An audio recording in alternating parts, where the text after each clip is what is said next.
Hello guys, welcome back to our channel. Episode ആരംഭിക്കുമ്പോൾ കാണിക്കുന്നത് ഗായത്രി വില്ലയാണ്.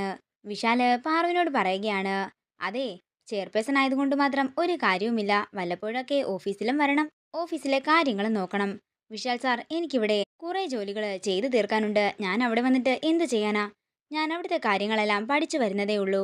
മുഴുവനായി പഠിച്ചിട്ട് ഞാൻ അങ്ങോട്ടേക്ക് വരാമെന്ന് പാറു പറയുമ്പോൾ വിശാല് പറയുകയാണ്, അതെ, ഓഫീസിലേക്ക് വരാതെ അവിടുത്തെ കാര്യങ്ങളൊന്നും പഠിക്കാൻ സാധിക്കില്ല. അതുകൊണ്ട് താൻ എന്താണെങ്കിലും ഇന്ന് എൻ്റെ ഒപ്പം വരണം. പക്ഷേ സാർ, ഇവിടുത്തെ ജോലിയൊക്കെ വേറെ ആരെങ്കിലും ചെയ്തോളും. താൻ മാത്രമല്ലല്ലോ ഇവിടെ പെണ്ണായിട്ടുള്ളത്, വേറെ ആരെങ്കിലും ചെയ്തോളുമെന്ന് പറഞ്ഞ് പാറുവിനെ നിർബന്ധിച്ച് ഓഫീസിലേക്ക് കൂട്ടുകയാണ് വിശാൽ. അങ്ങനെ വിശാലും പാറുവും കൂടി താഴേക്ക് ഇറങ്ങി വരുമ്പോൾ പ്രഭാവതിയും ജാസ്മിനും സുശീലയും കൂടി വിശാലിന്റെ അടുത്തേക്ക് വരികയാണ്. മോനെ, ഞാൻ നിന്നോട് ഒരു കാര്യം പറയാനാ വന്നത്.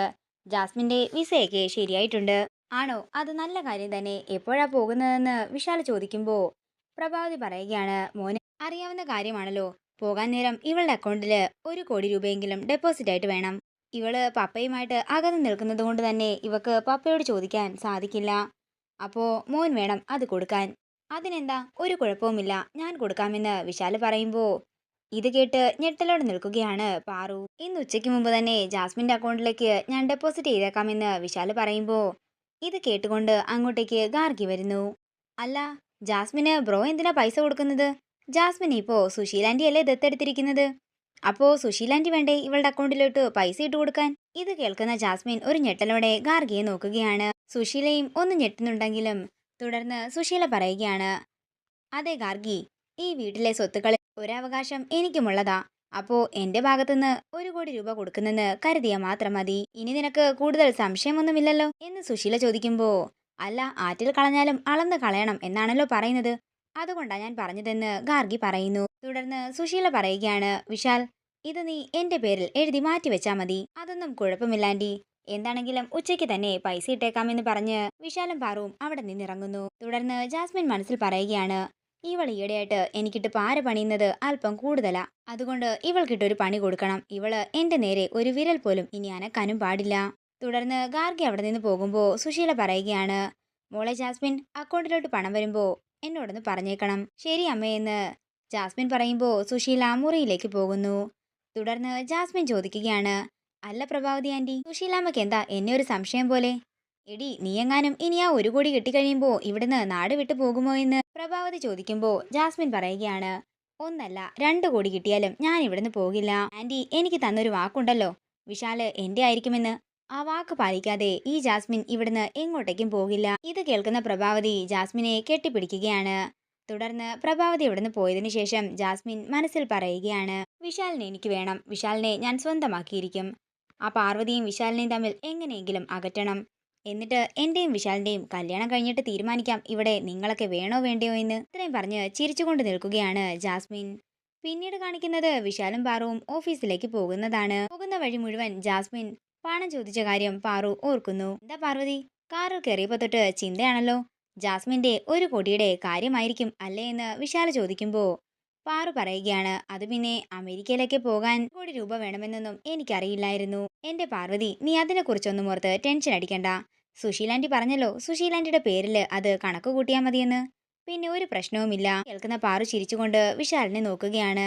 തുടർന്ന് വിശാലിനൊരു കോള് വരികയും വിശാല് മീറ്റിംഗിന്റെ കാര്യമെല്ലാം അവരോട് സംസാരിക്കുകയും ചെയ്യുന്നു. ഈ സമയം റോഡിന്റെ സൈഡിൽ കൂടി ഒരാൾ നടന്നു പോവുകയാണ്. അയാളുടെ മുഖം കാണുന്ന പാറു ഞെട്ടലോടെ പ്രഭാവതി തന്നെ കാണിച്ച ഫോട്ടോ ഓർക്കുന്നു. പ്രഭാവതി തന്റെ ഭർത്താവെന്ന് പറഞ്ഞ് കാണിച്ച ഫോട്ടോയിലെ ആളായിരുന്നു അത്. തുടർന്ന് വിശാലിനോട് വണ്ടി നിർത്താൻ പറയുകയും പുറത്തേക്കൊക്കെ ഇറങ്ങി നോക്കുകയും ചെയ്യുന്നു. എന്നാൽ അയാൾ ഇതിനോടകം അവിടെ നിന്ന് പോയിട്ടുണ്ടായിരുന്നു. എന്താ പാർവതി, എന്ത് പറ്റിയെന്ന് വിശാല് ചോദിക്കുമ്പോൾ പറയുകയാണ്, അത് പിന്നെ പ്രഭാവതി അമ്മ, ആദ്യത്തെ ഭർത്താവെന്ന് പറഞ്ഞ് നമ്മളെ ഫോട്ടോ കാണിച്ചില്ലേ, അയാള് ഇപ്പൊ ഇതിലെ നടന്നുപോയി, ഞാൻ കണ്ടതാ.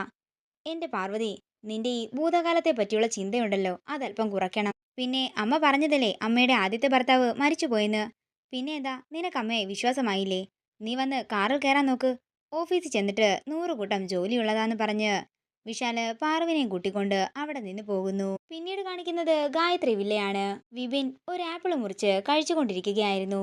അതേസമയം വിപിന്റെ കൈ മുറിഞ്ഞ് ചോര വരികയാണ്. ഇത് കാണുന്ന ശേഖരമേനോൻ ഒന്നും ഓർക്കാതെ പെട്ടെന്ന് വിപിന്റെ അടുത്തേക്ക് ഓടിച്ചെല്ലുകയും തന്റെ മുണ്ടിൽ നിന്നും അല്പം കീറി ആ മുറിവിൽ കെട്ടിക്കൊടുക്കുകയും ചെയ്യുന്നു. ഇതൊക്കെ കാണുന്ന വിപിൻ ഒരു ഞെട്ടലോടെ നിൽക്കുകയാണ്. അതേസമയം പ്രതാപനും അങ്ങോട്ടേക്ക് വരുന്നു.